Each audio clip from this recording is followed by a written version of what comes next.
climate change. I said at the beginning of our conversation and finally that you are one of the most insight figures from Africa and globally of the Roman Curia, or if you like, of the Roman Catholic Church, with roughly 500,000 churches spread in all the ends of the world to spread the gospel, of course, as indicated in Matthew and the Revelations. My last question to you is this.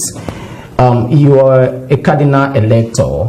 You were there in 2005 to choose Pope Benedict XVI of blessed memory. You were there in 2013 and you voted to choose Pope Francis, who is the current head of the Roman Catholic Church. In simple English and to the understanding of everyone watching us tonight, all of that takes place inside the Sistine Chapel of the conclave hall, Sistine Chapel, yes. Yeah. Okay. What actually goes inside there, if it is not a secret? No, it's not a secret. There's no secret anywhere. We talk about mysteries with God, but there's no secret in anything. Okay. When the Pope dies, or the seat of Peter becomes vacant, all cardinal electors, that means cardinals who are under 80 years, are invited to Rome. It's not a question, therefore, of voting by proxy.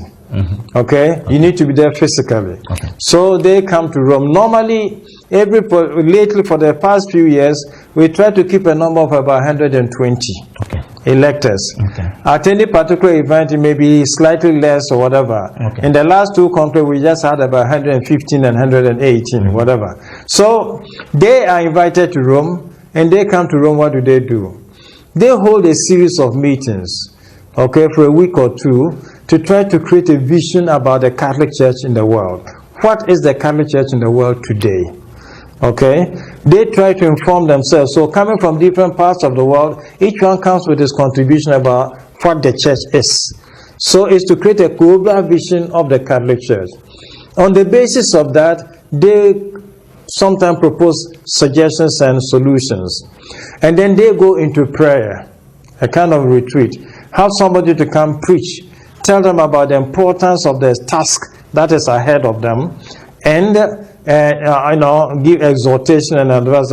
When the day comes for them to go into the conclave, they go in there, okay, each one dressed in a red, whatever type of thing. And then when they get in there, the last exhortation, the last preaching is done. Okay, a preacher is invited to again remind them about the gravity of the work ahead of them and all of that. When that preaching is done, each one goes up to swear, take an oath or express an oath that in the exercise ahead, he will express his position, not influenced by anybody or anything, but by his own mind and conscience. Who proposes the name of who can be pope? No, nobody proposes a name. No name is proposed at the conclave. People come in there, nobody proposes a name. It's not a question of shortlisting anything. So nothing happens like it was in the Bible when they had to replace Barabbas, Judas Iscariot, the throwing of the lots. No, sir. So it doesn't take that form. It doesn't take that form. It doesn't take that form. Okay. So everybody comes and goes to each one goes one by one. You go, there's a formula, you swear that you vote according to whatever type of thing, and then you put in the thing. So that way they count also those who are in there. Okay. And that after that they constitute election team. One of the cardinals is made to be the one to read the names on the votes.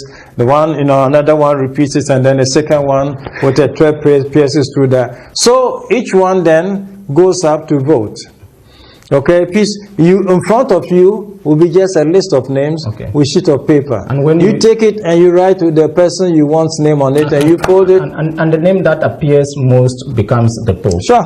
Okay, and then the smoke is Abemus Papa. Yeah. Okay, forever and ever.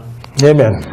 The Cardinal Peter Turkson, thank you very much indeed for being a guest on Globe Watch from the Cameroon Radio Television. I wish to thank sincerely the Apostolic Nuncio to Cameroon and the Metropolitan Archbishop of Douala, Monseigneur Cleda, the former president of the Cameroon Episcopal Conference. Thank you very much. Thank you, and thank all your witnesses, and I wish you a fruitful, blessed Advent season, and may God bless you all. Muchas gracias. De nada.